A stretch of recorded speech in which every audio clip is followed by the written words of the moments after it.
Een van de belangrijkste verkeersaders van Zuidwest-Nederland gaat vanavond voor 8 weken dicht. Maar niet alle gebruikers zijn daarvan onder de indruk. It is a problem, yes, I know. But I have to fix it, isn't it? En verder in deze Zeeland nu vandaag. Steeds meer molens stilgezet. En wandelen tijdens het tanken in Biervliet.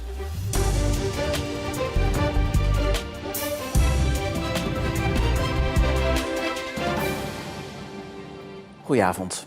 Nog een paar uur en dan is het 8 weken omrijden geblazen, omdat de Haringvlietbrug is afgesloten. De brug, een belangrijke verkeersader tussen de Randstad en Zuidwest-Nederland, is dringend aan onderhoud toe. En daarom gaat hij dus 2 maanden op slot.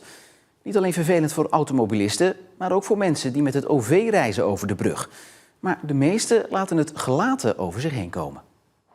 Vanochtend kon het nog. Vanaf het station in Zierikzee direct met de bus naar Rotterdam. Waar moet u naartoe? Naar Rotterdam, naar Zuidplein. I don't know what I'm going to do. Maybe take the Hoes train or... It is a problem, yes, I know. But I have to fix it, isn't it? The bridge, so I guess we have to accept it. Enkele zijn er een beetje gefrustreerd, maar voor de rest dan zijn ze gewoon heel normaal rustig. Ondanks dat het dus vervelend is voor alle reizigers, reageren ze over het algemeen erg coulant.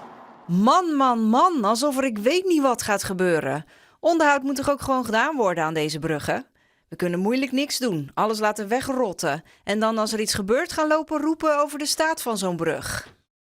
Ik pak gewoon de motorfiets en dan maar over de N57. Al zal ik niet de enige zijn. Ik werk in Oud-Beijerland.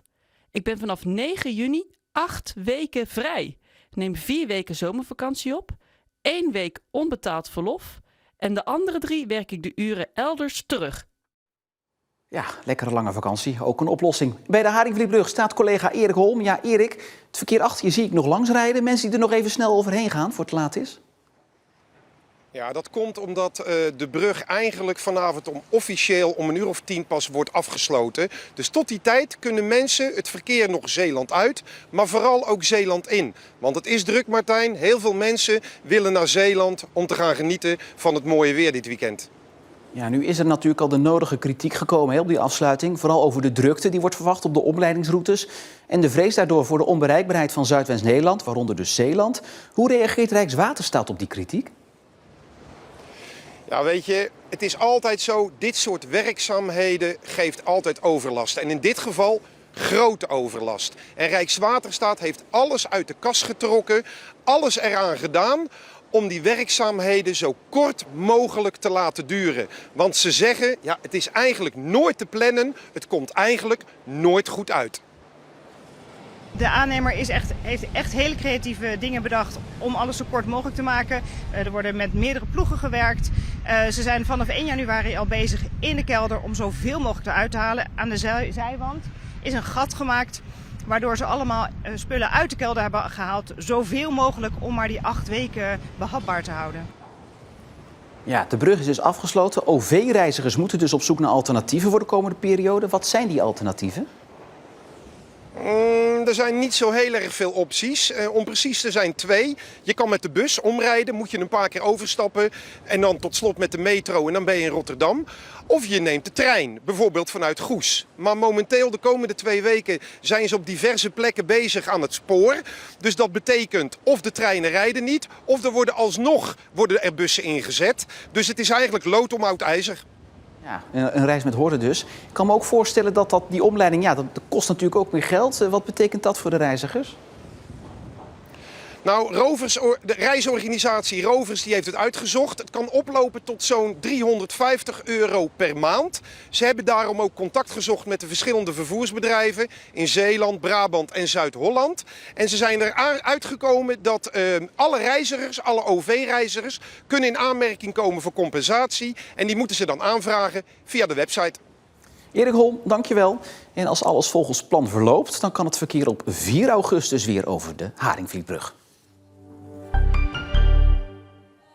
50 Zeeuwse scholen in het basis- en voortgezet onderwijs regelen nu gratis maaltijden voor hun leerlingen.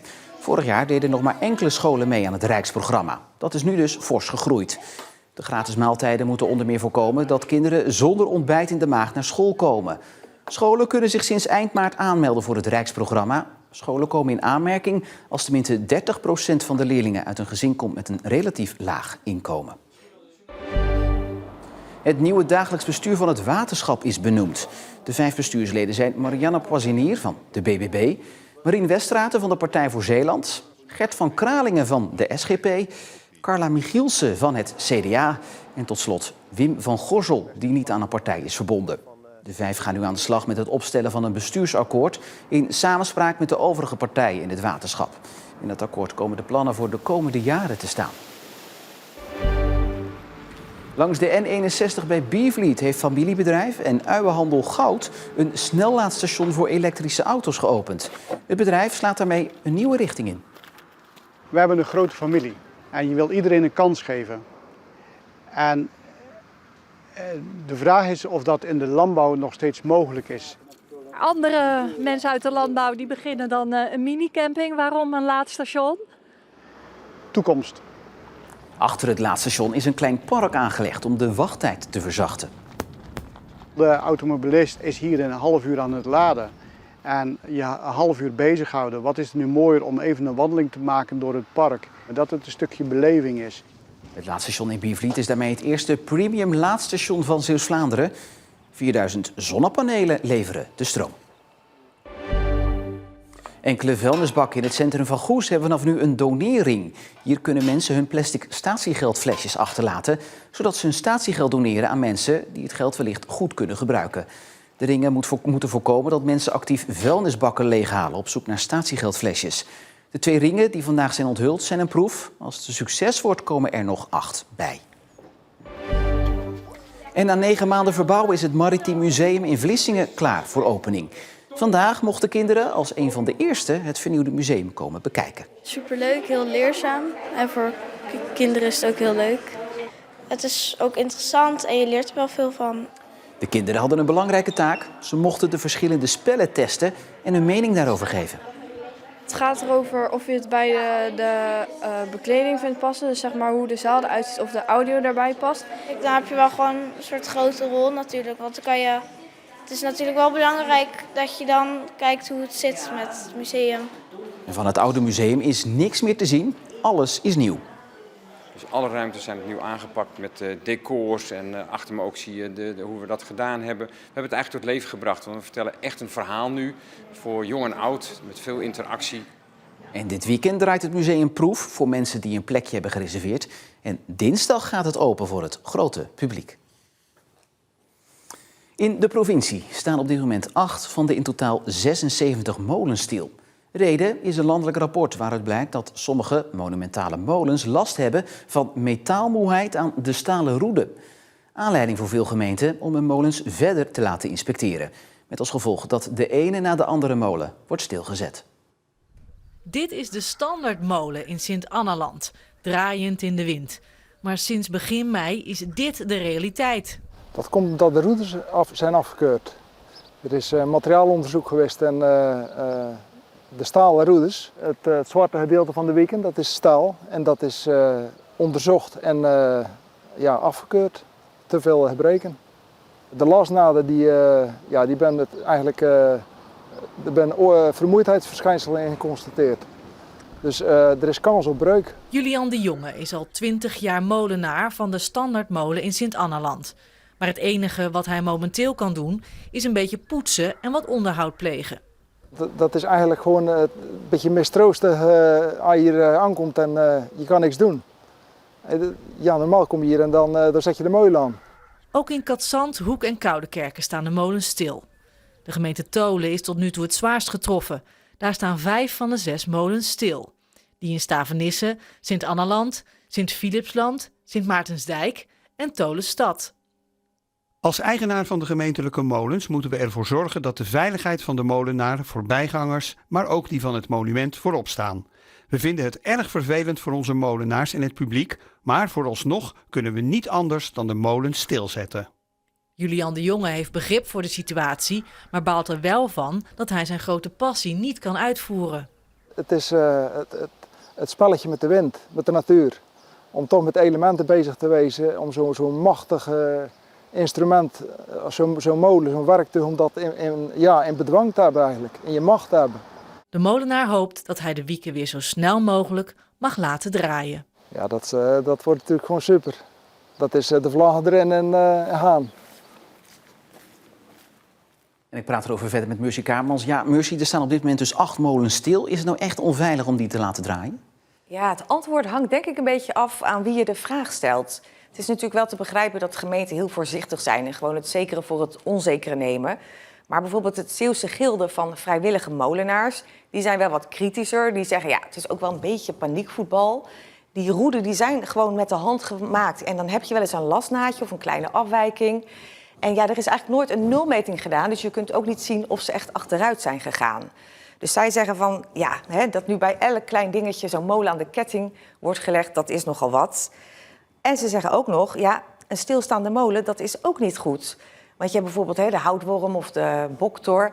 En die kunnen nu lekker hun gang gaan, nu die molen stilstaat. Want ze houden juist van stilstand en niet van beweging. Dus ja, dat is ook niet alles. Ja, is er al enig zicht op wanneer ze weer mogen gaan draaien? Nou, dat kan waarschijnlijk nog wel even duren. Er zijn een aantal redenen voor. Ten eerste de hoge kosten. Gemiddeld zou het zo'n €100.000 per molen kosten om hem weer helemaal goed te krijgen. Ja, als je dan bijvoorbeeld naar de gemeente Tholen krijgt, er staan 5 molens stil, dan heb je het gewoon over €500.000. Dus waarschijnlijk gaan ze dat dan ook gefaseerd doen. En daarnaast is molenmaker ook een heel specialistisch beroep.